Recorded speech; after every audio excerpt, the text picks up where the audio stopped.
Hello and welcome to the Untranslatable podcast. We are here today to talk about the expat life. And I think it's safe to say that myself and my co-host have had some experiences abroad that we can definitely talk about this. I think we've both met a ton of expats along our way and our travels abroad as well. And we're just going to talk about what it's like, why people might even want to become an expat, and also some of the struggles and difficulties, because life isn't always sunshine and rainbows, unfortunately. But with that being said, this should be a fun episode today, and we're looking forward to talking about some things about the expat life. So I could not do this without my good buddy and my co-host, Jared. What's going on, Jared? Sup, dude? I would also throw in there that we experienced expat life through different lenses. Mm-hmm. You were expat? Is that what you'd call yourself? Yeah. You were an expat as like a worker on multiple different occasions. Yep. That was never my occasion. I was a child expat. Yeah, the child of an expat, mm-hmm. or was I also an expat? I was the child of an expat. My parents were the expats. Well, but you're also an expat. Is that just if you live abroad for work reasons? Well, I think technically an expat, it means expatriate, right? And yeah. It's somebody who is just living in a country that's not their country of origin. A person who lives outside their native country. Yes. Gotcha. When I was a kid, I moved to Germany when I was 11. When I was a kid, I thought expatriate had something to do with being an American leaving America. I mean, that's not that far-fetched, bro. Right? What is a patriot? Is that a word, patriot, I-A-T-E? I'm going to look it up. Patriot? That's a good question. Patriot. Probably. It means a person of a country, would be my guess. Let's see. To transfer legislation to the authority of an autonomous country from its previous mother country. Oh, to patriate, maybe? Okay. Is what to patriate. Which is pretty American, bro. But you were patriated. Yeah, I was thinking of like an expatriate is right. Someone that. But so there's there's no such thing as a patriot in that term. I don't think so. You can't patriate. Right. But you can't be a patriot. That's what's so weird about the English language, dude. Expatriate. Yeah, it's like, why is it X then? Mm-hmm. And it's not an American thing. It's not I'm an ex-American for now. I'll see you later. Right. And then you come back and you're a re-American. Yeah. Now I get repatriated. Exactly, dude. Yeah. I'm repatriated. I got my driver's license back. I can vote. Please let me in, America. I want to be an American again. Okay, fine. Come back. Right. Did you miss me? I still have my blue passport. Come on. Dude, that blue passport, dude. Come on. That blue passport. But yeah, dude, it's good to be back. Doing this one in person. It's always nice to actually see your beautiful face. Yeah, it's been a while since we've done one in person. Yeah. Mm-hmm. Just schedules, man. It's. I don't know about you, Jared. We have seen each other though. Just true. So everyone knows. That's true. I don't know why I need to throw that in there, but right. I don't want people to think we don't see each other. Right. We do. Yeah, we're not friends. We only do the podcast, and that's all. Don't even text each other. Chad got here 30 seconds before the podcast started, and he'll be out of here by 30 seconds after it's over. And, I got here 30 seconds, and Jared said, you're late. And as soon as it's over, I actually just hit end record, go into my bedroom, and close the door behind me. Right. Exactly. Exactly, dude. And I don't come back out until Chad's gone. Right. Maybe some, slow music on in the background. That is. I just play something, just blare it. Right. And then I just wait for you to leave. That's how we do it. It's very efficient. We hate each other. For sure. For sure. This podcast synergy is just undeniable. You know what is a really big love-hate kind of thing, though, I think, for a lot of people, Jared? Music? I was going to say March Madness brackets. Oh, yeah. Did you make a bracket? I did not, but dude. Why not? Didn't have the time, man. I gotcha. And I've only seen a couple of random. I watched a little bit this weekend. And yeah, but they say someone that's never paid attention has a much better chance than someone that's like a probably expert NCAA basketball person. Probably. Well, dude, so many people's brackets just got busted this year because there were a ton of 1 seeds that got out in the first or the second round. What were some of the big upsets? Can you tell me at the top Kentucky. Of your head? That's a classic. That's with the duck or rooster or something, chicken. I don't know what their mascot is. They got they're UK. Are they a horse of some sort? No. You're thinking of Kansas. Kansas are the Jayhawks. Oh yeah, I was thinking of Kansas. Yeah. UK is like a some sort of tiger or cougar or something. Oh really? Okay. What is that thing? Some sort of panther, cougar? Oh yeah. Wildcat. Kentucky. Yeah, but you're right. I was thinking of. Okay. What was I thinking of? Kansas. Kansas. Yeah, the Jayhawks. Yeah. Looks kind of like a chicken for sure. Yeah. But yeah, dude. So Kentucky lost to what's their name again? It's like St. Peter's, I think is what it's called. Is that in Florida? No, St. Peter's Damn. is in. Oh, where was it? I was watching the game yesterday. I should know where it was. It's like New Jersey. It's a super that. And it's a super small school. I think they have like 2,300 students there, Jared. Can you just imagine? Like smaller than our Albion. Yeah. Can you imagine just like losing beating a team like Kentucky? They're in the Sweet 16. Oh, damn. That's awesome. Yep. Peacocks. That's right, dude. And they got this guy in the team, white dude with a mustache. Dude, it's so funny just to see like somebody like a college kid with a mustache. It's hilarious. Like, dude, I speaking of peacocks, I saw on Twitter there was I see the dude. Yeah, Doug Ebert, and it's not like I was expecting a bushier mustache. For some it's kind of reason. more like a dirt stash, but bro. he rocks it. I think more people can rock a mustache than one thinks. You know, really? It hasn't, you think yeah, so? I mean, people used to rock them all the time. My dad used to have a mustache, like in the '90s and back. Everyone Would had you rock a mustaches. stash? Maybe. Okay. Maybe. It's been a while since I've fully shaved, so I can't really remember even what a mustache looks like on me. Because I've shaved before and seen it in the in the mirror, but it's been a while. It's been a long time. Okay. What the hell was I talking about? Oh, there was a clip on social media going around of someone that brought a support male peacock onto the airplane. I saw that. So there was the full. Yeah, just the peacock chilling on the plane, the feathers. If I was sitting next to that peacock, I'd be like, I got to get off this plane. I don't know if I could do that. Yep. I don't know if I could sit next to a fucking peacock. Excuse me. I don't know if I could sit next to a peacock for a flight like that. Especially if it was like an international one, bro. 8 hours. I mean, that wasn't an international flight. That plane did not look like it was big enough to be an 8-hour flight. Still, even 2 or 3 hours. It's like a terrible. 3-2 sort of setup on the plane. Okay. As far as rows go, but yeah, I don't want to be next to a peacock for an hour. Right. Like if I'm going from Detroit to Chicago, I don't want to sit next to a full size peacock or a baby peacock for that matter. Any peacocks? No peacocks on planes. No. Is what you're saying, Jared. I might consider staying on the plane if I was like in the very back and they're in the very front. Okay. But still, oh my god, that's terrifying. It is a little weird, isn't terrifying. it? Dude, I never thought about that though, dude. How many times do you think there are just crazy animals being snuck onto planes? I mean, but this one wasn't even snuck onto the plane. Right, it was a support animal. Yeah, I mean, I don't know if it was a support or what, but it certainly wasn't snuck on. Right. Well, sure. So I imagine it was a peacock on. yeah, especially a That'd be full hilarious. size. Yeah. So So it was I guess it was some sort of emotional support. Yeah, I mean some people. Apparently there are videos of like people that brought like an alligator with like a leash or something. Oh man. Or like a Shetland pony or something. Nope. Get that alligator off the plane. Or a Shetland pony, dude. Hell no. That thing can kick the walls out of the... Oh, damn, bro. Just get sucked out of the plane because somebody brought a Shetland I wonder pony. if that actually happens. For some reason, I'm not convinced if if that really happens or if that's just something that I've seen happen in movies. It's probably a movie thing. You know, when like it's a hole blows into the side of an airplane, it's just like...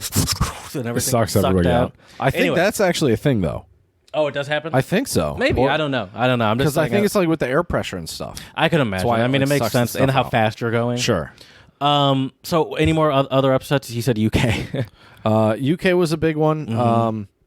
Not as big as the UK's upset during Brexit. Ayo. Oh, there you go. That was a nice one. Let's see here. I'm trying to. Here we go. My soundboard. I would have played a. Right. All right. That's okay. I thought that you don't have to bring up anymore. That's okay. I thought you had the bracket in front of you. No, I didn't have the bracket. All right, don't worry about it. All right.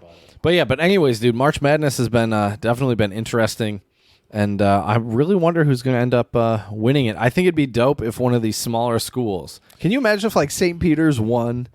Who do you think's going to win it? Let's see. UNC's left. I don't even know all the teams that are still left in it, and there's so much basketball. I'm going to look at the bracket and tell you so you can actually answer the question. And I'll answer the question, too, just so... So you brought up March Madness, and you didn't have this bracket in front of you, Chad? That is correct. All right. Here it is. I got it. So on one side it's all right. I don't even know. I don't even know how this thing works. All right, here we go. So who we have left is Providence, Kansas, Houston, Michigan, Villanova, UNC, UCLA, St. Peter's, Duke, Arkansas, Gonzaga. Okay. I think Gonzaga will go pretty far. I think it will be Duke and Gonzaga. Oh, and also actually Auburn and Miami are playing right now. Okay. And Iowa and Wisconsin are playing right now. Oh, dang. Oh, that's interesting. 2 Big Ten teams playing in the tournament. So all those teams I just said. Here, I'll do it again.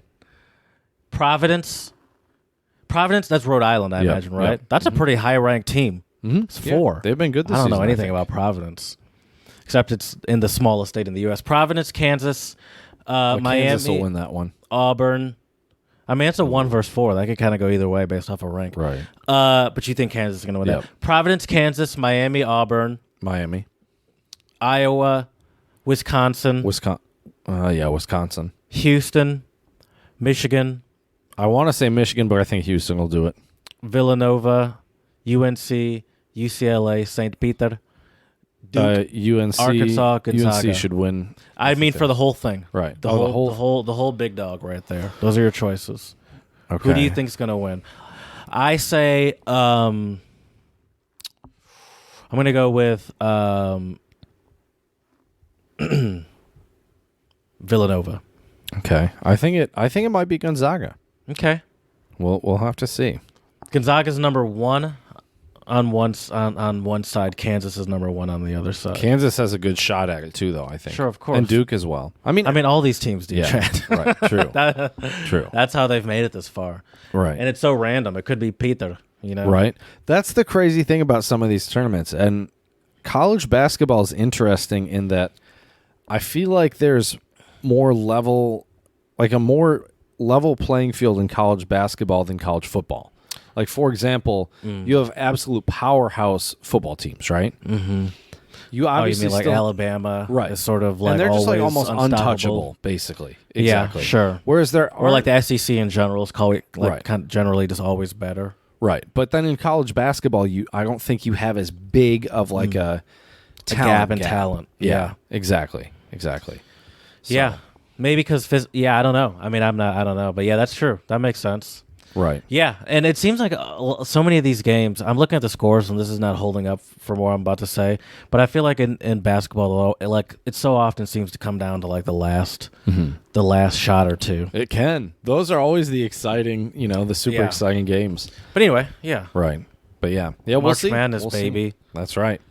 Well, Jared, I think you might know what time it is. Oh, yeah. Oh. That's okay. There's no drops. That's okay. It's time for some untranslatables. I'm not prepared in the slightest.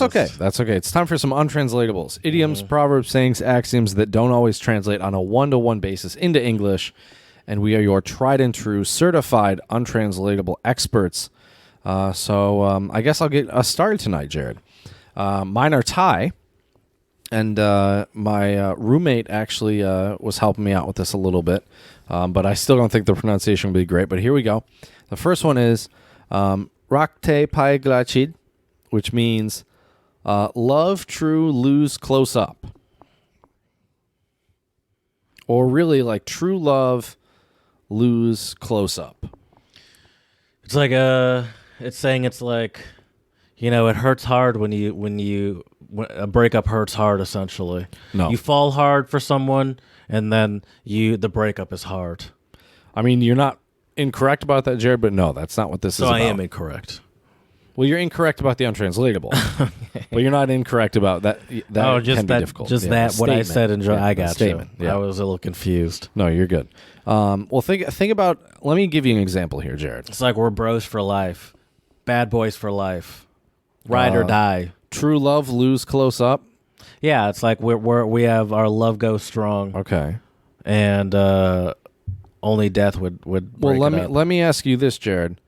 Would our love go strong if no? Oh, sorry. Go ahead. If I moved across the world? No. Okay.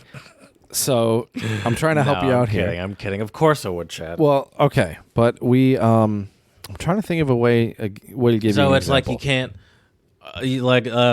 true love knows no bounds. Nothing can stop true love. No, it's kind of the opposite. Let me give you an example, Jared. Let's just say true love is okay. You go on a vacation. Mm-hmm.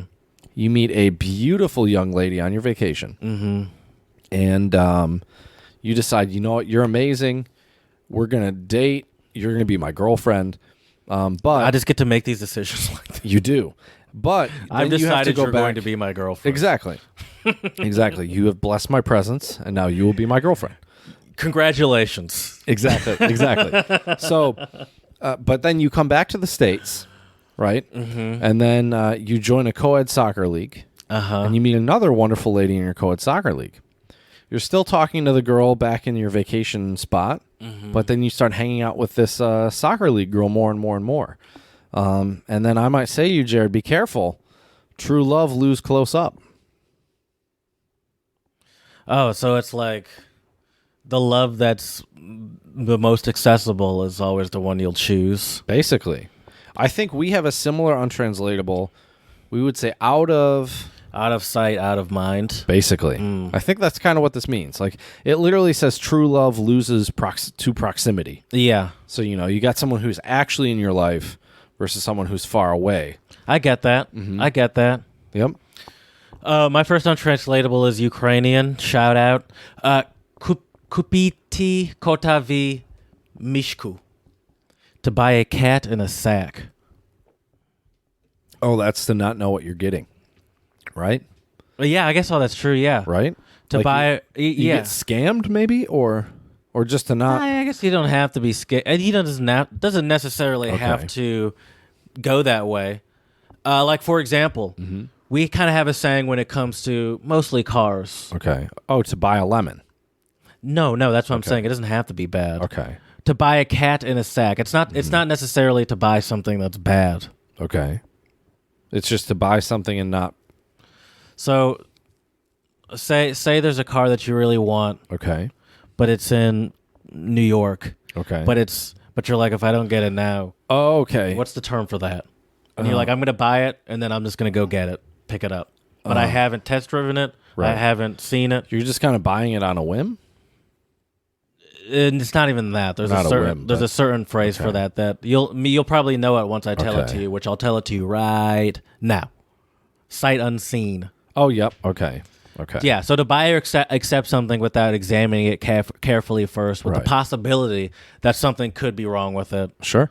But that doesn't mean it has to be. But it's like, I'm just going to buy it, taking that chance. Right. Like, it'd be like if... maybe it's like Schrodinger's cat. Okay. Are you familiar with Schrodinger's cat? Of course. Maybe it has something to do with that. Could be.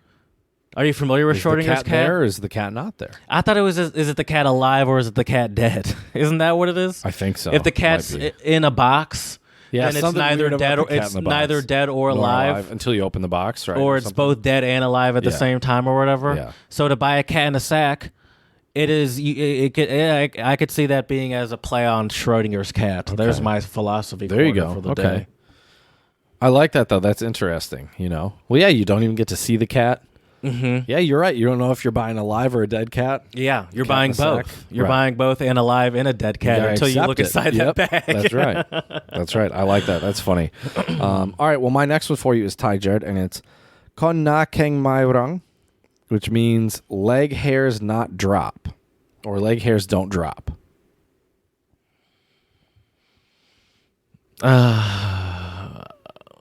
Well, I imagine even in old age, you still have leg hair, right? Is that something? No, but that's not It has true. nothing to do with age. Okay. Nothing to do with age. And I have no idea. That's not true, because at least I'm thinking of my grandpa's right.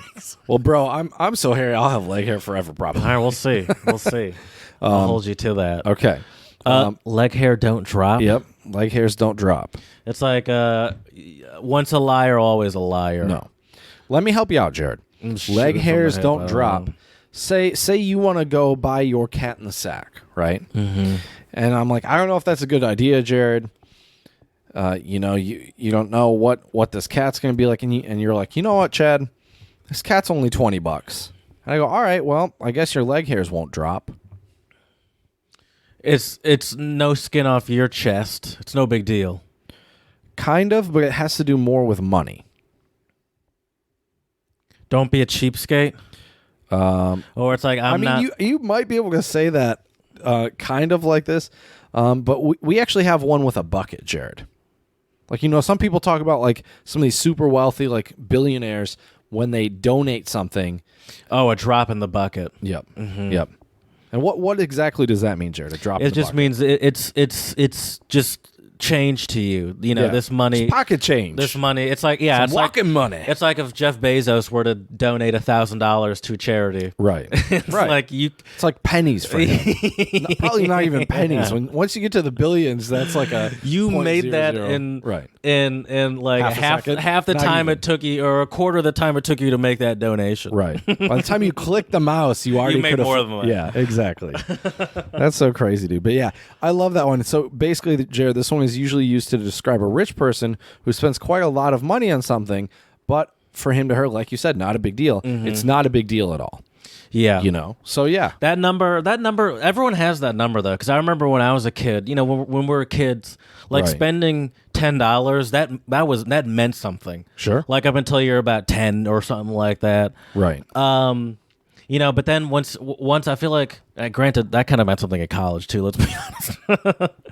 You're not wrong. But I feel like You're not once wrong. like I had like a steady job, like it was like, I don't know, $40 and then maybe $100, where it's like I can do this and like maybe it's not nothing, but it's like you can do it and it's like, oh, I can just do that and not freak out, Right. 100 might be a stretch. I don't know who I'm kidding. As I said that, I'm like, no, I think about that a lot. Right. Me too, dude. But like say like $20, for example, Sure. where it's like, that's, I could do that and not think about it. Right. Spend a lot on carry out. That's probably a waste. So Right. yeah. Yeah, for sure. What else you got? Oh for me, yeah, my Jared? last one's Tagalog from the Philippines. Right? Yeah, from the Philippines. And it's well, this is kind of Finglish? Philippines English, Okay, I sure, guess I should yeah. say. Because it's nosebleed ako. I am having a nosebleed. Is that like being incredibly frustrated? So you're like super angry? Okay, so you're having a conversation with someone and they're making you very angry. Okay. Why are they making you angry? That's why you have a nosebleed. Because they're lying to my face. No, they're not lying to you. They're provoking me. They're not provoking you. They're explaining something to you. Okay. And it's giving you a nosebleed. Oh, it's too hard to comprehend. There you go. I like that. I can't understand you. Okay. I like that. I picture like Professor Xavier from X-Men. Okay. Like where he's like trying, he has like the power of, what is Telekinesis, it? Yeah, right? telekinesis Right. or whatever. Or is it like where he can like control other people's minds Right. and thoughts with his own mind? Right. I picture him trying to like control a whole city at once, and he's in the chair and he's just like focusing really hard, and he has he's like a just got the single one- nosebleed. Yeah, going dude. down. For sure. For And he sure. just passes out at the end. Right. Well, that kind of reminds me as well of Stranger Things. I've never seen that before. Yeah, the girl gets a nosebleed usually, like when she uses They her have superpowers in that show? You gotta watch it. Is that the cowboy show? No. The cowboy show. Okay, Stranger. The kids involved in that, Yeah, right? yeah, Dude, yeah. I started watching Euphoria. Was it Okay. last night? That show was way too intense, bro. Was it? Okay. I couldn't handle it. I got like 10 minutes in, and I'm like, "This is the." Maybe I'll watch it, but are you familiar with Euphoria? I've never seen it. Everyone's obsessed with it online. And I was like, all right, let me check this shit out. And I was like, this is intense. It's because it's Sure. like they're high schoolers, but they got like drug addictions and whatnot. And Damn. it's just like- Okay. And I used to like that stuff. I liked the OC. I liked Degrassi. But I'm just like, I can't do this right now. Sure. I can't watch Sure. these kids. Too intense. I feel you, dude. Don't want to get riled up before bed, For sure. For sure. Well, Jared, I got one last untranslatable for you. And this one is also Thai. And it's Puan Gin Haignal Puan Tai Hayak, which means friend eat, find easy, friends die, find hard. Friend eat, find easy. Friend die, find hard. I would say it would be like friends to go out and eat dinner with easy. Oh, it's like Acquaintances are a dime a dozen, but it's hard to Okay. find a ride or die N-word. Bro, you're black. You could have said it. Yeah, but I don't like saying that's it fair. around white people. I don't like them to think that. I wouldn't start. What do you No, think no, if you no, start no, no, saying no, it around me, no. I'm just gonna be like, "Sup, my." No, I just don't want them to think that I'm that comfortable around them. Oh, that's fair. That's fair. I need to always have my slight guard up, you know. Okay, And it's like if I start saying it, it's like no, I don't know what I'm talking about. I don't know why I didn't. I mean, say it. I don't ever hear you say it, so that's fair. I say it all the time when I listen to music. I wonder why, Jared. It's almost like those are some of the song lyrics or something. And I do say it around black people. I don't like saying it around white people. It doesn't Sure. feels weird. Anyway, That's fair. That's fair. But yeah, we can do a whole episode on that. Why Jared doesn't like saying the N-word around there we go. black people. All right, stay tuned, folks. Yeah, next episode. But yeah, you're completely right though about this untranslatable. Which it totally makes sense. Like, and what they say here is, party friends are easy to find. True friends are rare. Sure. Right. That's big, like in high school and college too. Oh, without a doubt. Where it's like, yeah, there are a bunch of people. Like I hung out with a bunch of people in high school, and I don't talk to just about all of them anymore. Right. Well, I see some parallels with this untranslatable and also our episode today, Jared. The fact that a lot of times when you live as an expat, you might make a lot of those quote unquote party friends. Mm-hmm. But at least in my experience, I've always found at least one or two. I don't know if I'd go as far as saying ride or die, but people that I are, consider very close friends. Yeah, it's hard to build up those friendships in what 10 months, Right? 6 to 10 months or whatever, Sure. 6 months to a year. Yeah. It's almost impossible to build a friendship that lasts the test of time. Sure, for sure. I get that. Right. But yeah, well, Jared, let's talk about expat life. We did talk at the top of the show about what an expat is, but just to recap, it's basically someone who's living in a different country. And really, expat life is obviously all that comes with being an expat somewhere else, because there's a lot of things I think that people don't expect when it comes to what it takes and what it's like living abroad. So other than... I'm looking at the definition, and it says a person who lives outside their native country, as I said earlier. Yep. But does it at least have to be? And I know I just read the definition, but in my head, I feel like it's generally connected to a job of some sort. Well, I think Like if you someone think that just because if someone just moves just to move to a new country, are they still an expatriate? Yes. So it's like, dude, people who retire. You got all those old white dudes who retire and go live in like Thailand and the Philippines. and they're expatriates. Yeah, they're they're not. expats. Okay, Yeah. they're not just like okay. So really interesting. That makes me think about our terminology for specifically people from Mexico or like Central America get the alien term, which generally so is stupid, considered not acceptable, which I agree with. So the term is expatriate. There's a term and there's been a term for it. Yep. Yeah. We just give it a derogatory term. Right. For sure. Yeah. Okay, because I always and I guess that's how the term was obviously introduced to me. Sure. The first time I learned it was because of a job, and obviously at my school I was surrounded by people that were there because of their parents' jobs primarily. You were in an expat circle really when you were growing up in Germany. If you think about it. Yeah, Like, you my went to an neighborhood. international school. Exactly. Most of my friends in my neighborhood most of them went to my school. Some of them didn't, but most of them did. Yeah, for sure. And I'm Right. sure that's part of the reason why that neighborhood was even brought up to my parents, because none of them worked at the same company as my parents. Sure. But I'm sure that neighborhood was kind of the expat spot. right. Sure. Yeah, I'm Definitely. Sure, yeah, there must have been some sort of setup there where it's like, this is a good area where you'll definitely meet expats, Oh, for sure. But Jared, before we even jump into what is expat life, I'd like to talk about, like I said, I got a whole list of things here today, Jared. Yeah. So I'm excited. Why would people actually want to become an expat? Because it's not easy necessarily to just move abroad. There's a lot of things you have to consider. Is there going to be a language barrier? What's the cost of living? Do you have accommodations when you get there? But why might someone even want to become an expat, do you think? I'll tell you. Can I tell you why I want to become an expat? Oh, of course you can. I'm not here to tell you, or why I would want to become one. I can't tell you why some other people would, but I can tell you why I would want to become one. I would want to become one for, once again, when I think about expat, I think about Working abroad. and I think about. So if I think about expat, I think it's a great way to move to another country with a financial and sort of structural safety net to it. Sure. So I like the idea of, like, if I were to do it with a company, there would obviously be a stipend to move. There would be some sort of probably third-party company that is experienced with moving Americans to Europe or Asia or whatever that hold your hand through the whole process. Sure. That's a huge help too, because dealing with bureaucracy abroad, especially if it's done in a foreign language, like good luck. Yeah, exactly. And it's a lot easier, I'd imagine, with a job because company support for sure. Because generally a lot of countries don't like to let people in just for no reason. Right. So if you're there with a specific employment already, planned out and ready to go, then you're more likely to get the living or work visa or whatever. And so so I would say, just for the chance to experience new culture, for maybe to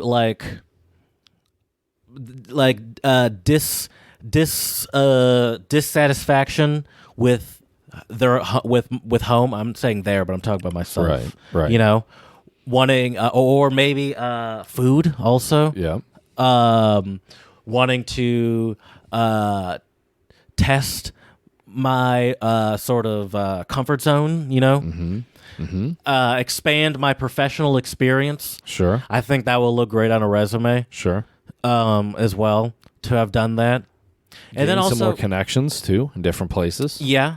And then also the good thing about doing it through a company like that is there's usually like some sort of end date to it, because I don't think I want to just live abroad in some other country for the rest of my life. I don't know if I want to be a permanent expat. Sure. So if you do it through a company, usually it's some sort of assignment where they give you opportunities to keep going, or you can look for a new job in another place or something like that. So I would also say for sort of that, just the comfort, the option. That way you have the option to either stay if you want, or to go back to your home. Sure. Because when I came back from Germany as a kid, and I was probably 15, just about to turn 16. Even I really enjoyed my time in Germany, but when I heard that it was time to go back, and when my parents told me or whatever, whenever that was, halfway through the school year or whatever, I don't know. There was it wasn't like extreme sadness, like, oh no. I was kind of like, all right, I guess I'm kind of ready to go back. 16, I'm going to get to, it's going to be a completely different vibe. I'm going to get to drive a car now. Sure. That's obviously not an option if I'm living in Germany. Right. So I was kind of like, I enjoyed coming back almost as much as I enjoyed going there. And so I do like having that option, that sort of safety net to be like, well, whenever I have that option to come back kind of whenever I want. Right. Oh, yeah. I mean, within realistic terms. Right. But well, yeah, that's a big plus. I would say another reason why I would like to become an expat as well is just the fact, language skills too. Also, I want that. You one too. literally just took the words right out of my mouth. But yeah, that's a big one for me too. Because language barriers I can tell you firsthand, Jared, that language barriers, especially when I was in China, it's it can make life really difficult, dude. Like just basic tasks. You need somebody there with you to help you. I mean, even in the Czech Republic, my mentor was kind enough to go to the bank with me to open the bank account. The funny thing is, though, I'm still feel like I still feel like I'm sort of sheltering myself in the sense where it's like, in my head, it's like, oh, ideally I'd go somewhere in Europe, but it's like, well, I've been there before. I understand. Dude, what if you got a job offer in Japan or something? Would you take it? Maybe, yeah. Year contract. You're going to Japan. A year? Yeah, I'd do that for sure. Okay. Yeah. Yeah. Yeah. Well, I think the opportunity theoretically, not like there's anything on the horizon or anything. That's what I'm saying. Right. But theoretically, the opportunity exists for China, because I do know coworkers that have gone to China, and American coworkers. And it'd be a wild ride, dude. I can tell you firsthand. Oh yeah, no, of course. So that would be tough for me, because as I told you, I get sort of nervous about something like that, because I hate the idea of being sticking out so sore thumbly. Yeah. to that extent, and strangers wanting to touch my hair or whatever. I don't know. Take pictures with you. Yeah, dude. I don't like taking pictures with myself, let alone strangers coming up because I'm some sort of cartoon. I probably more have pictures of you from our college days, like when I screenshotted stupid Snapchats. You definitely do since I deleted Facebook. Yeah. Oh, for sure. I have very few pictures of myself since Facebook got deleted. I should have probably kept some. Dude, it was hilarious though. Somebody pointed out to me the other day I don't have like updated Facebook photos for like 2 years, and part of me was kind of like good, like who cares? Like you don't hang out with people that post on Facebook anymore. That's literally what it is. True. You're right though, dude. You're right. You have a Facebook that you probably don't really post on that much. Nope. And you don't hang out with people that post on Facebook. Oh, for sure. Yeah. Do your roommates post on Facebook like that? Mm-mm. Yeah, they're not like, hey, let's get a selfie. I'm going to put this on my Facebook. Yeah, definitely. Hanging with the roomies playing pool. Exactly. Oh, dude, we got a ping pong tabletop. Oh, you did? Yep. So you're going to have to come over. I'm coming back. You're going to have to come over. We'll play some ping pong. I'm coming back. But yeah, dude. Speaking of like random hobbies in the basement, though, that can also be a fun reason to become an expat, though, man. Like all the different things you could try out. Like my roommate was telling me about it's super affordable in Thailand to get like Muay Thai and like kickboxing training. And dude, can you imagine just like if you lived in Thailand for like a year and it was super cheap, you could just like go and do kickboxing like 2-3 times a week. Yeah. You get in good shape, dude. Oh yeah. Learn how to protect yourself too. That's right. I think about that with the opportunity, with the potential to like go to Europe or something. I think play some football. Yes. Yeah, exactly. dude. Just like the just don't embarrass us Americans, Jared. I think I can hold my own. I held my own when I lived there. I think you can. I certainly wasn't one of the worst. I wasn't one of the best, but I certainly wasn't one of the worst when I lived there before. Thinking of oh no, I'm not going to start naming names of people that were worse than me. Right. But anyway, this guy. This guy. There was Peter. There was Victor. There was anyway. Yeah, so I definitely think about that too. Just the accessibility to sport in general. Now I think about it, if I were to be in Europe and have like a job, I would certainly try to figure out how to go to like a Formula One race or something. Oh, that'd be cool. Awesome. Well, that's true, dude. You bring up a great point about how, the excitement of being an expat is also just all the cool new stuff you can see. Like when we were in Vienna, how accessible and cheap all these amazing classical like music concerts were and operas and shit. For €3, literally dude. Pocket change, you could go see like world renowned orchestras or plays and stuff like that. Yeah, that's true. Yep. And the standing room. Exactly. And of course, dude, all the amazing different foods and street food and stuff you can try.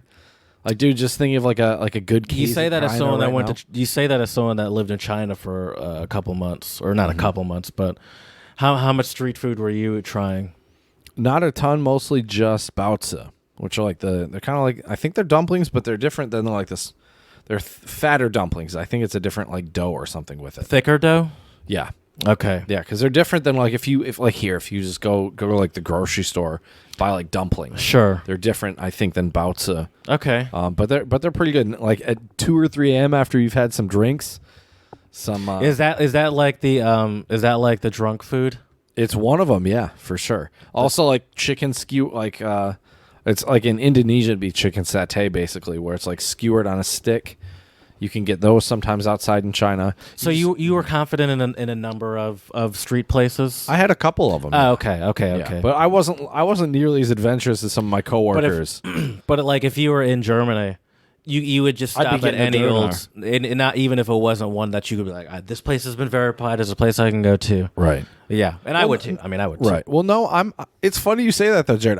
Last time I was in Germany, I was a little more picky with my doner and the food I got. I mean, just because I was there for a shorter time. I certainly eye it if I'll be like, this place kind of looks like it'll be shitty. Right. Then I won't go. Oh, for sure. But I wouldn't go because I'm concerned about my health. Right. I'd go because I'd be concerned about it not tasting as good as a different place. Exactly. For sure.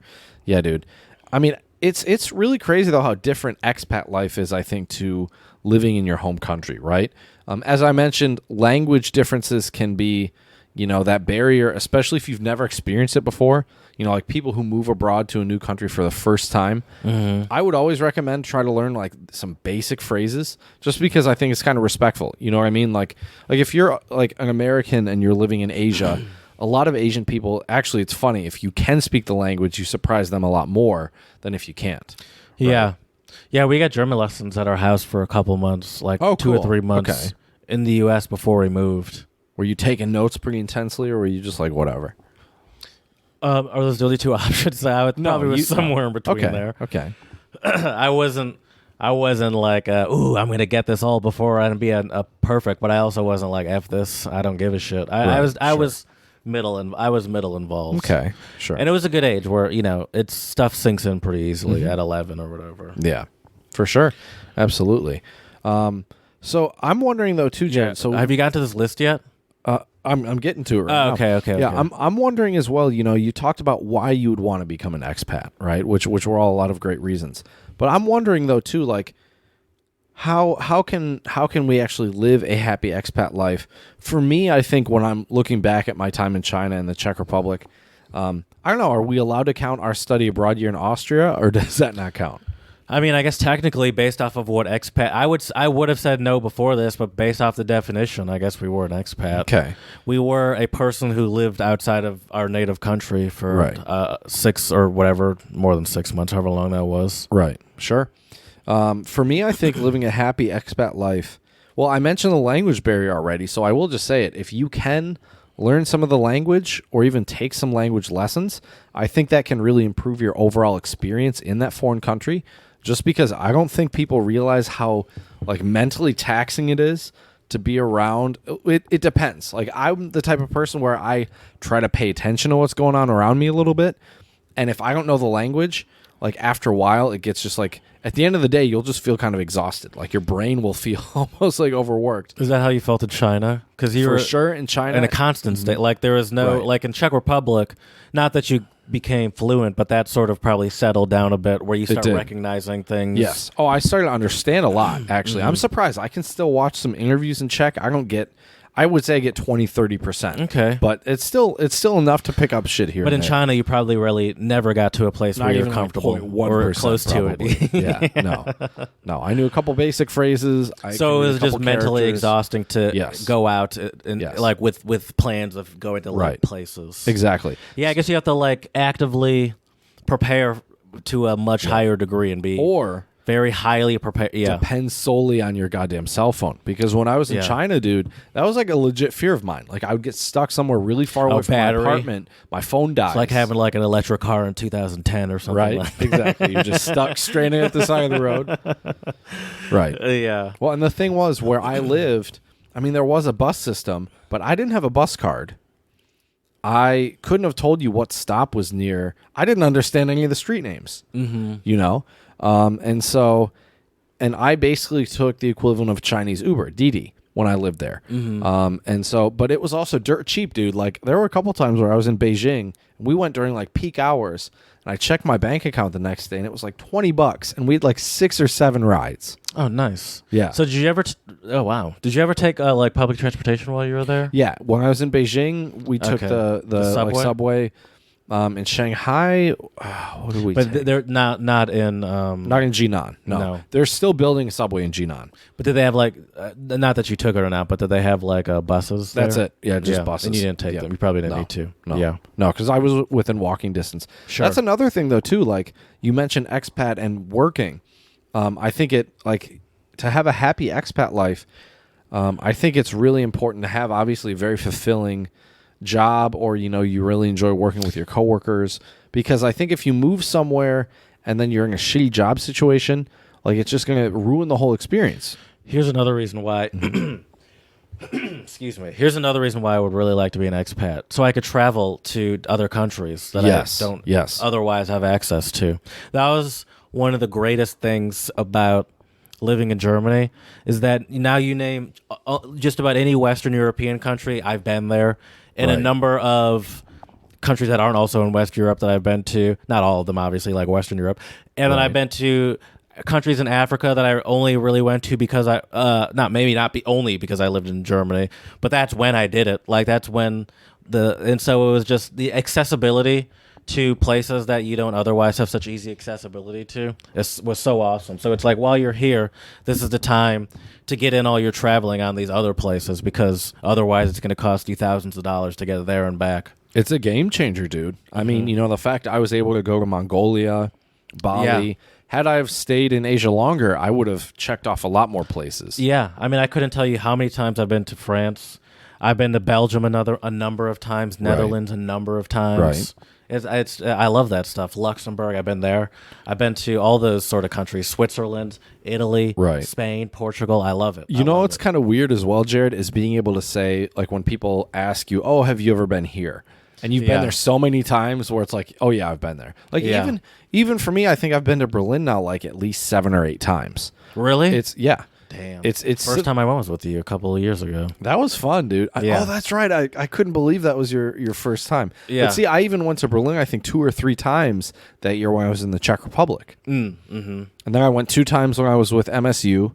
Mm-hmm. And then a time as well with my parents. And I think another time with my dad, maybe. Yeah. So yeah, but you're right though, like having that easy accessibility and also depending on where you are, it can also be dirt cheap to get to other places. Mm-hmm. Like a train ticket doesn't cost that much money if you plan it properly. A bus, dude, like we went from Berlin to Prague for like what, like $10-15, if that, with like, what did we take? Flixbus?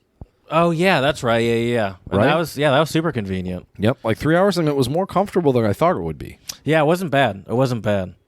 And then it was great when I got back to Berlin too. So yeah, no, that is a big thing for me is just the ability to hit up, and it's like, and then you also have sort of a little bit of urgency, right? Because you're like, I'm not going to be able to go to whatever country that I'm close to without spending a bunch of money in a couple years, so I better do it now. Yeah.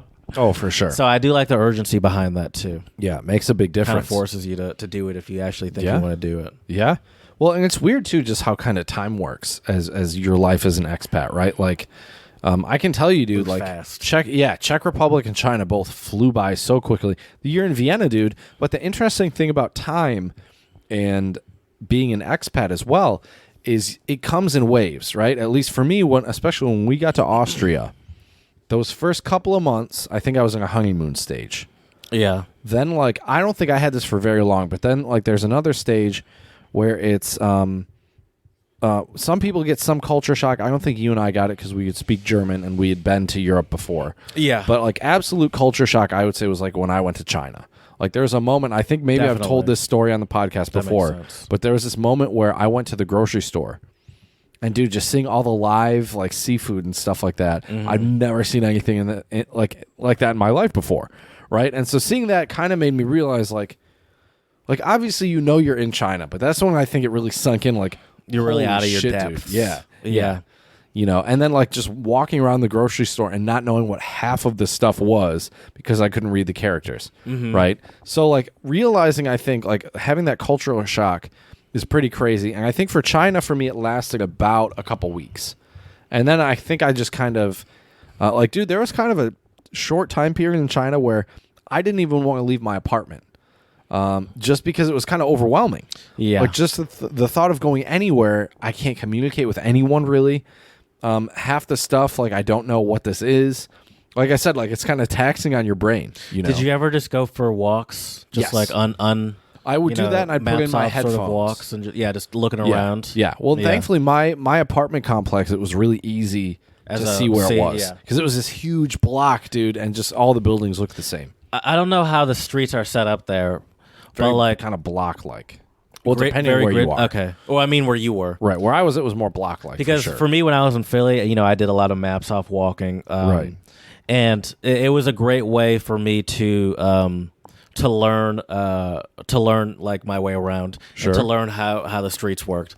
And so that's how I started learning, like, okay, so the numbers go east and west, and then if I'm at this, I could, and so definitely that made me more comfortable. Obviously, sure. China's a little different, and there's a lot more barriers to being comfortable. Well, dude, and it's crazy. The thing with China, though, and walking around is every place there has gates. And usually in China, they have like a north, south, east, west entrance. What right? do you mean gate? A gate. Like literally, a lot of times it's built very beautifully, but it's like a gate or a wall. Like a fence? Yeah. Oh, okay. Like an actual. I don't know if you meant like a gate, like Well, you know, and then the they have, ornate like, a gate. ones. Well, then that they just have as a those, too. design, or you meant actually blocking you? No, they have both. Okay. And it's pretty common then in China. So what that means is you can't really cut corners. Like you have to walk always on the sidewalk, stuff like that. And the other crazy thing too was like just how ginormous my campus was. Like I don't think I even walked a third of it, dude. Like I got lost coming home like my first week there. Shandong Normal. Yeah, it's Shandong Normal University in Jinan. Exactly. memory. Yeah, very good.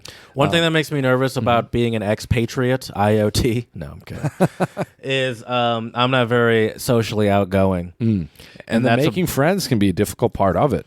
And sometimes if you especially go through a company, they give you those channels to sort of ease you along, like you know, move like pointing you towards a neighborhood where a bunch of other expats live or whatever. Sure. But still, you have to put in your own personal effort to be outgoing and meet people, which I think probably really improves your experience. I mean, it improved mine as a kid, obviously, having kids to play with and stuff that were right around the corner from me.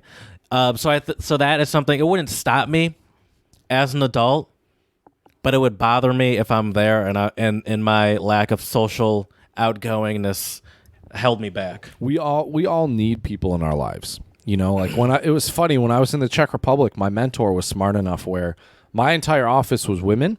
Mm-hmm. And it's so funny in the Czech Republic, like she was just like, yeah, you need a man friend. Like you need a guy to go. And she's right. You know, like I think it works both ways. Like if you have a girl going somewhere and it's only guys in her office, like she might want to have a female friend as well. You know, just because it's a little bit different, you know? And so, like, Pavel and I would, like, hang out. We'd drink beer. We'd play guitar. We'd, you know, listen to or watch, like, concerts on, like, TV. And the funny thing was, too, he taught me a lot of Czech. I taught him a lot of English, especially when we would go out to Čekárna. You've been there before, that little bar in Chomutov. Yeah, with that weird room in the... Yep. But, you know, that's the thing, though, is you're right. Friends are a super important part of having a good expat experience. Yeah. I think playing sports or doing, like, activities is a great way to meet people. Yeah, especially soccer. That works just about everywhere except here. Yeah. Well, I went to hockey games in Chomutov. They had, like, a, you know, pro team. And so we would go to the games, and that was a great way to meet people. I want to move to Brazil and get proficient at doing the beach soccer juggle. Juggle it back and forth, or even play soccer volleyball. My chest, soccer volleyball, doing flips and shit like bicycle kick spike or something. They would get so annoyed with me out there, slowing everyone. Here comes Jared again. It's probably not the right. Everyone move in, right? For sure. Yeah, I mean, I think another interesting thing about an expat experience, though, as well, Jared, is how some folks can be judged based on their jobs, right? So since I was an English teacher in China, that is kind of a loaded question because there's so many different types of English teachers. You have the expats who come over here, and I hate to say this, man, but a lot of people kind of consider these teachers who work at, like, after-school training centers as kind of like not having any other skills. Like they can't find work back in their home countries because you see it like South Africans, people from the UK, Americans, where it's basically like these people basically might have gotten a college degree, but they didn't really have any like good marketable skills, and so they would just move to Asia to teach. Or some people just do that a year or a couple of years after college, so it's not like it's a highly quote unquote skilled profession. When I can tell you, someone who also does work as a teacher, though, to be a decent teacher, it does take a lot of training, a lot of work, a lot of practice as well. No, it doesn't. He's lying to you. It's easy. Anyone could do it. I would love to see you teach, Jared. I think that would be interesting. Yeah, it would be interesting, all right. but you know, so like, and the funny thing was, I talked to people in China who, when I would tell them I was an English teacher, they'd sometimes kind of look at me and I'd go, I teach at like this university. And the funny thing was, I met people in Jinan. I even met some Chinese people in Jinan, and like from Jinan, not just Westerners, foreigners, right? And these Chinese people that I would meet, I'd tell them I'm a teacher, and I think someone would almost look at me like, oh, if he teaches at like a training school, like, you know, that's just like you're hired by like just rich people to. Well, that too, that can be another option. The training schools are more. I mean, you can make decent money at some of them, but it's a whole different experience than teaching at like a college or university, and it's looked at by people way differently. You know, when I say, I teach it, I taught at Shandong Normal University, a lot of people are like, oh, that's such a good school, blah, blah, blah. Because college professor has a better... Yeah. Yeah, better of rep. course. Of course. Same in carries the a lot U.S. more weight. College professor is for more sure. respectable than being Right. a middle school teacher. Right. Exactly. But it's interesting how just like you can really be judged based on your profession.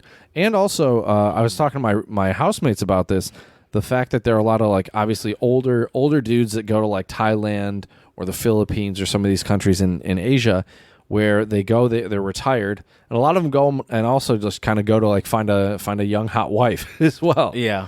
You know, so, and they call those people, do you know what they call them, Jared? No. Some of them? Well, these people aren't necessarily all the old retired guys. Let me guess.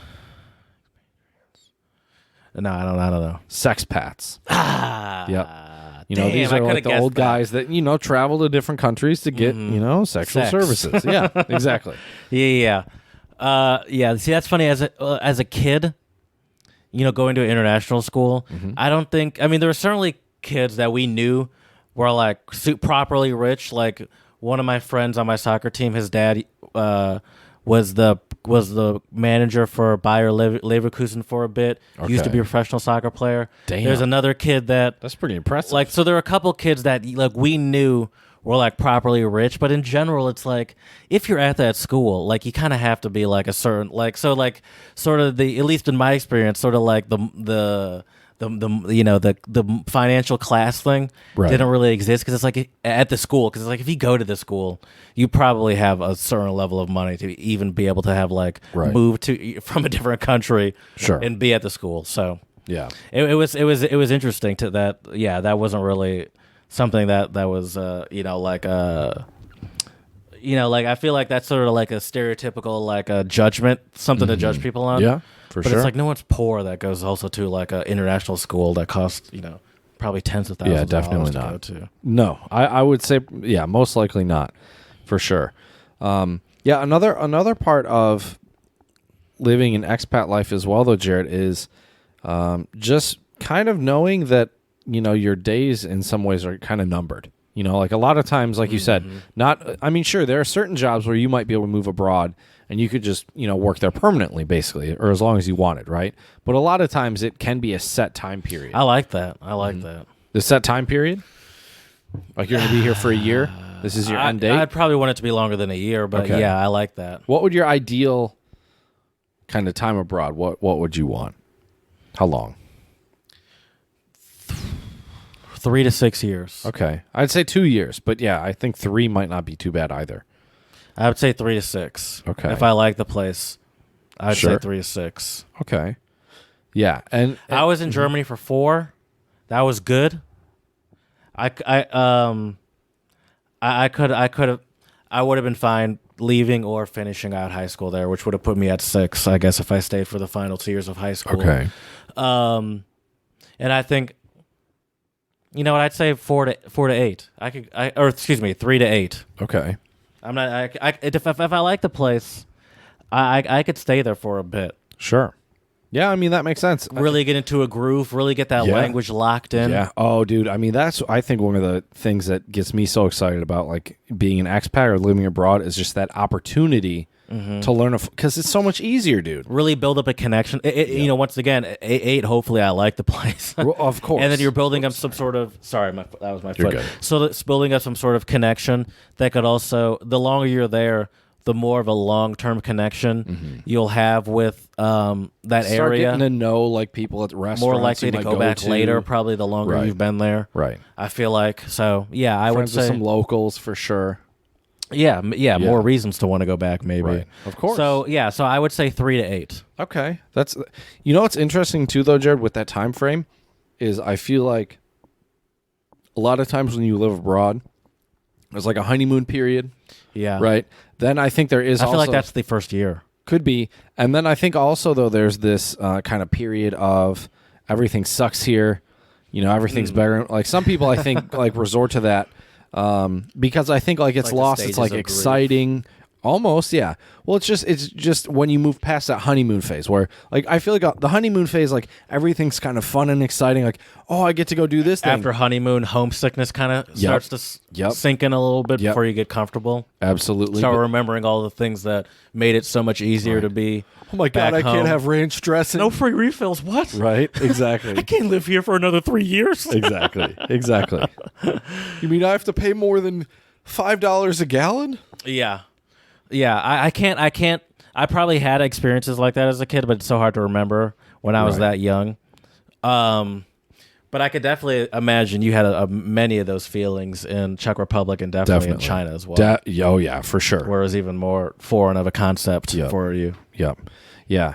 But yeah, you're right, though. I mean, that time frame, 3 to 6 years, like I said, I think for me, like 2 would be good, but you're right. If you really want to kind of cement like some like relationships and really, like you said, I think you have to live somewhere longer than 2 years to really pick up the language really, really well. I agree. You could probably pick it up fine enough to get around while you're there. Yeah. But it's not going to stick long term at our age, especially. Right. No. But if you're there 3 to 6 years, dude, if you're there 6, I'm sorry. I feel like I could live almost anywhere in the world, and in 6 years, I would be fluent.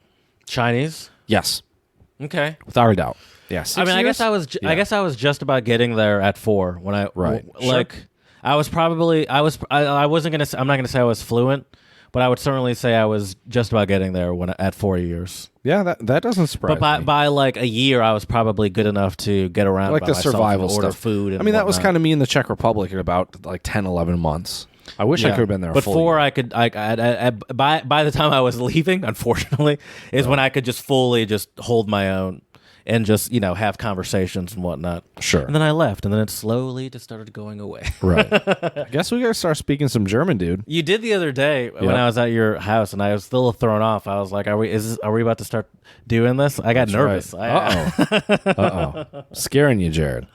But yeah, you're right though. I mean, and the language part is a huge key. I think that's also what makes living abroad so fun and exciting too, because you grow so much. Mm-hmm. One thing I want to do though today, Jared, to wrap up our episode is I want to come up with a pros and cons list of expat life or life as an expat. Okay. So we can just go back and forth. You give a pro, I'll give a pro. Ability to travel. Okay, that's a great one. I would say, well, we've already talked about it, but like improving language skills. I would say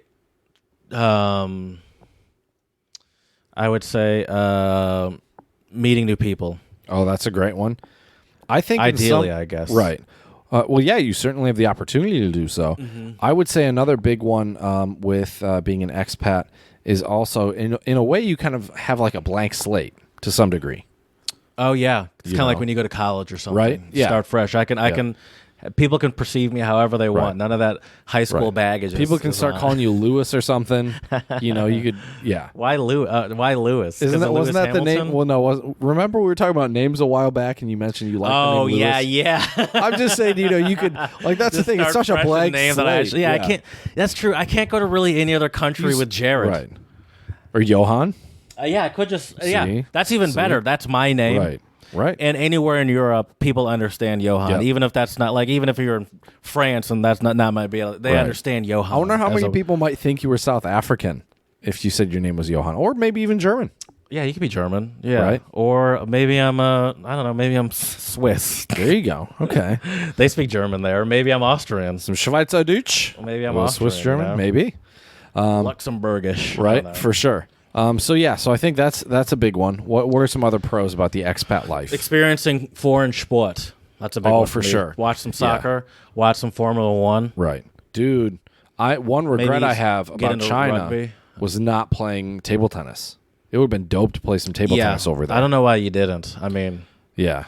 And then finally, you'd be in a place where you could. I'd get my ass handed to me every game. But I'd be so excited that you'd finally be playing at a place where you're not constantly holding back for whatever reason. That's true. Or I'm going to use my weekend on this person. Yeah. It's like, no, you got to give it your all. That was literally today. Who are you playing? Oh, you're with your roommates. Housemates. Yeah. I don't even want to play with you, dude. Why? Because I don't. That's no fun to me. I can play you hardcore if you want. It's just might not. I don't mean to sound like an asshole, but I might not be understand too that you're fun better for than you. me. I understand that you're better than me, but I have no interest in playing with you if you're just gonna play games with me. That's aggravating. Oh, I to won't me. toy with you. Yeah, you are because you're not. You're half-assing it. I try to make it fair. I let you play. What do you mean you're trying to make it fair though? Because you could, if it would be fair if you just beat me. Well, I mean, is it okay? Is it really fair though if I know exactly how to serve it, so you can't return it, so you just have no chance to even play? Yeah, that's not really fair. That's how I learned though. That's how you get better. All right. I hate that. That would make me so angry. Okay. If you were just constantly just like, well, all using your right hand, only doing it behind your back, Between the legs. yeah, like, oh, you got a point on me. It's like, yeah, no shit. You're blindfolded, using like, and you're still beating me right now. By the way, right, exactly. But you're right though. The foreign sports is a good one. Yeah, without a doubt. I mean, dude, based on where you're living, like scuba diving, skiing, snowboarding. I'm not scuba diving, but as I mentioned, But you know what I mean. The ocean terrifies me. Right, sure. But I would ski or snowboard. I skied in Italy when I lived there. That was, that'd be fun. That was freaking awesome. Yeah, that'd be pretty cool. It was kind of scary at some point because right. I didn't feel like I was at the skill level to do it. But Right. I held my own. I didn't break anything. Sure. I'm kind of scared to ski as the older I get. As an adult? It's just it's kind of like I feel like the SpongeBob guy. My leg. it's like being in a like in your 40s or late 30s and playing basketball. You know, like pick up basketball games. Right. It's like it's just an How'd you tear your inevitable. ACL? That's you're gonna tear your ACL Or your Achilles or something, yeah. I have two. I have an uncle and my cousin's husband. Both tore their ACL playing basketball. Damn. One was in his like late 30s and was just played a lot of pickup. One was in like his late 40s, early 50s and was playing with my little cousins who were like, 18, 19. Were they talking shit and then you just went too ham?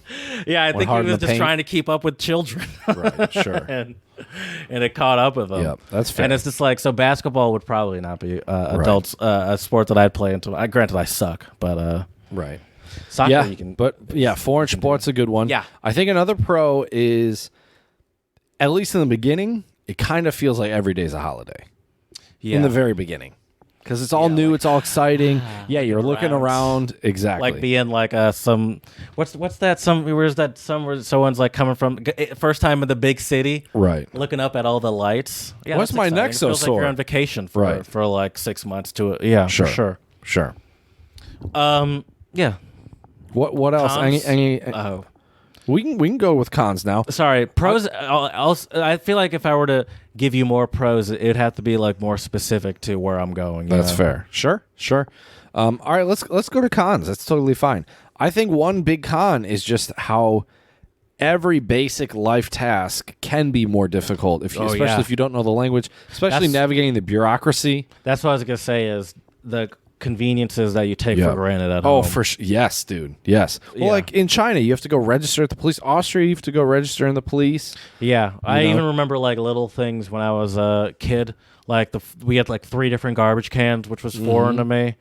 Den Musotian. Taking your glass and paper Yep. down to the corner Yep. and stuff like that. Whereas just like Separate your recycling and your trash. Yep. and then you come back to the U.S. and you feel like barbarians just putting it all throwing together. Well, Yeah. shit, dude. Some people are throwing stuff just on the street. Yeah, and Savages. I saw it in Philadelphia, just bags ripped open on the Right. street. Right? And they do it in New York too, where it's just like the garbage is just put bags on the Right. street corner. Sure. And that's What So, other cons?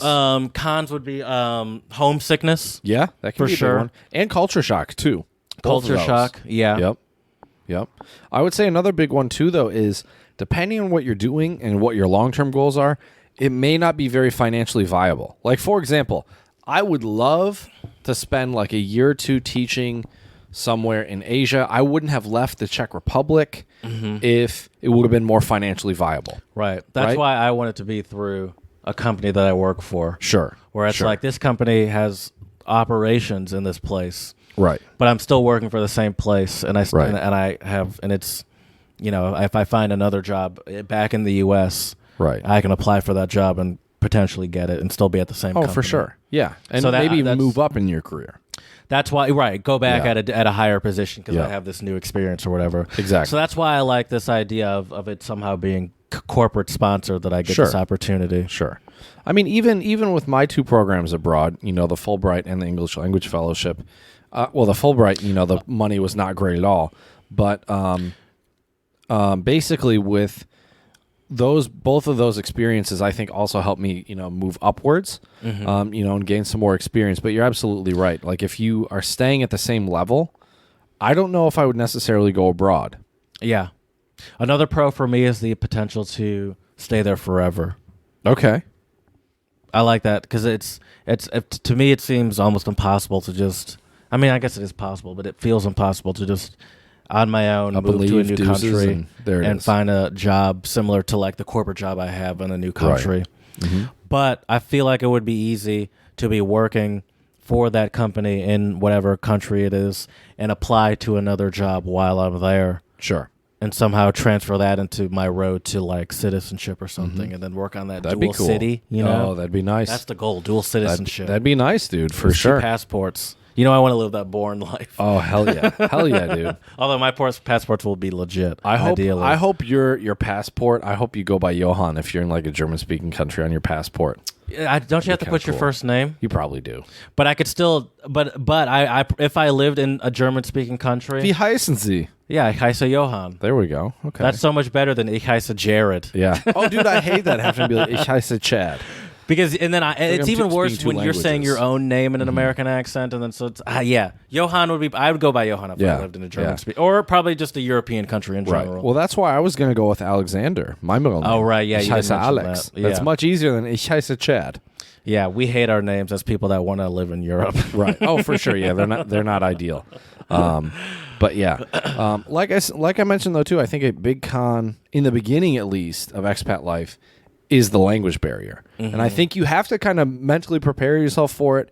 You have to also take it in stride and also laugh at some of Yeah. the moments. Like It's gonna be frustrating. Yep. I had those experience when I first moved to Germany, where it's just like there's no getting through what you want to say, and it's just like I don't Yep. I don't even know what to do right now. Yeah. And that's definitely frustrating. Also, too, another con though is depending on the type of person you are, it can be really difficult and intimidating to meet new people and make friends. Yeah, Especially like if you go there on that's a a job. concern for me. Right. Exactly. And the other thing too is, I mean, if it makes you happy, I guess go for it. But I feel like some expats live in a very expat bubble. Yeah, I've been fortunate where both cities I lived in Chomutov and in Jinan, there weren't that many like Americans or, even Westerners like when I was in China. And Yeah. so I had to make local friends, which I think just improves the experience because you can live more like a local. Like I went hiking in the Bezruchova Valley in Komutov, which like I think if you just hung out with a bunch of expats, maybe you do that, but it's a very Czech thing to do, sure. Yeah, For me, when I was a kid, between having like other friends with me in my area, that certainly was a bubble a little bit, but it also made it easier to talk to some of the other kids in the neighborhood rather than doing it by myself. Right. And as I always say, football brings everyone together. That's true. So if you have a Good old soccer ball, sport. or if they have a soccer ball, Right. and your kids especially, Oh yeah, game over. yeah, I mean We're all that's- homies in like yeah. an hour and a half. And then it's like then next thing you know, it's like we're meeting here every Saturday to play soccer. So that really I can't. It kind of sounds like super simple, but I can't stress enough how much the fact that I was a soccer player before I moved to Germany Right. really helped. Oh, me, for sure. For sure. Like make a friend group. Yeah. Well, yeah, you came there with some soccer skills already, Yeah, which is a huge help. because I was just You talking. don't want to be that shitty American, bro. I was just talking to and it's not even that. It's just like the ability. It's always being played. So the ability to be able to play with people at any. Yep. I was telling my coworkers the other day, we were talking about something about childhood or something, and I was talking about how like when I was a kid in Germany, we were obsessed with basketball, or excuse me, basketball. Soccer? The reason I'm saying this for a specific reason, you'll figure out in a second. Okay. And I was like, no matter, we would make it work with whatever ball. Or like we used basketball poles as the goals and be like, you have to hit the pole for a goal. We've played soccer on a basketball court with a basketball, and the goal is to hit the post before the you post played actual as a goal. basketball. Right. And so it's like the goal is soccer was just like the ultimate what you unifier do. everywhere. Yeah, that's what you do. And for just sure. that would like having that as a skill literally came in handy. Just being like, yeah, I'll play with you guys. Absolutely. And not being just terrified that I'm going to embarrass myself. Sure. Well, Jared, I think one of the biggest things about the expat life and expat experience, talk about a pro and a con, are the highs and the lows. I mean, I feel like when you live that expat life, you reach some of the highest highs, but also depending on your situation, like the lowest lows. Like I remember my it would have been my 4th day in China. I just done my medical check. I didn't have a SIM card in my phone. I had no Wi-Fi at my apartment. So literally all I could do is I went grocery. To go places, so right? just in your place with no devices to distract you. Yep, no devices. I mean, I had my travel guitar and I had a couple books and my Kindle and an iPad. I mean, that's like solitary confinement in prison. Yeah, basically. Like I couldn't even reach out to any of my friends or family to let them know like I arrived in Jinan safe and sound. That would be rough for me here in Michigan right now. Right? Yeah. Dude, I felt it was weird. Like it's weird how isolated I felt. Mm-hmm. Because it's just like you're disconnected from basically everything. Yeah. But then like the highest highs, like I'll never forget like the first time I presented at the embassy in Beijing, just like meeting all those teachers, talking to them. It was weird, dude. They literally made a line to take you're pictures like a celebrity. with me. Yeah, you're like a celebrity when you're there. People are excited to see you, hear you perform or speak. And I told you about that one woman that took pictures of me writing notes because I'm a lefty. Oh, yeah. It's pretty uncommon there. They beat that out of most of the kids over there. Right. Well, one of my coworkers at the embassy, he was Chinese and he was a lefty. So we kind of bonded over that. Didn't that just happen to us the other day? Oh, yeah, when I was at your place. Yep. And your roommate's like, oh, I forgot you were a lefty. Then I went to go hit and they're like, you're a lefty too? And I'm like, yeah, we're everywhere. That's right. We're everywhere. That's right. That's right. But only like 1/3 of us. Or I don't know what the stats are. You got to really look, though. But we're there. We're in the corner. We're in the shadows. Like the I'm trying to do the vengeance Batman voice. Too. Yeah. We are vengeance. Yeah. We are lefties. We're lefties in the shadows. Always watching. Oh, yeah. For always sure. writing. Right, exactly. You can't stop us. Always smearing. Just getting the ink all over your head. Yeah, that's our pencil graphite. The black mascara on Batman's face. Exactly. Always smearing. Yeah, he just takes, the side of his hand instead. That's how he gets ready so fast, Jared. All those, that's perfect because in the Batman, he's always writing his manifesto or whatever. Right. That he just, after hours of writing, he just takes the smudge on the bottom of his hand and just rubs it on his face. Now I got to go fight some crime. Exactly. I've done my manifesto. To fight some crime. Hands are covered in black. Exactly.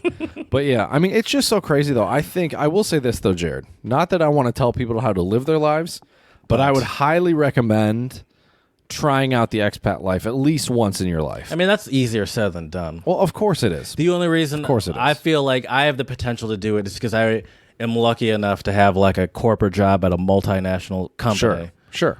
And I have sure, of course. But there are a lot of ways to become an expat though too. I think if you want to do it, you can do it. Sure. It's like Ferris Bueller. If you have the means, I highly recommend it. 100%, Jared. I think that's where we'll end the episode today. So thank you all for listening today, and let us know what your thoughts are on the expat life. If we missed any pros and cons or misconceptions or some of the great things about being an expat, let us know at untranslatablepodcast@gmail.com. You can slide into those DMs on Twitter, untranslatable1, the number 1. Check us out on Instagram and YouTube, Untranslatable Podcast. And please, 5-star reviews on iTunes. And as we say here at the Untranslatable Podcast, Dziękujemy, muchas gracias, and shisha.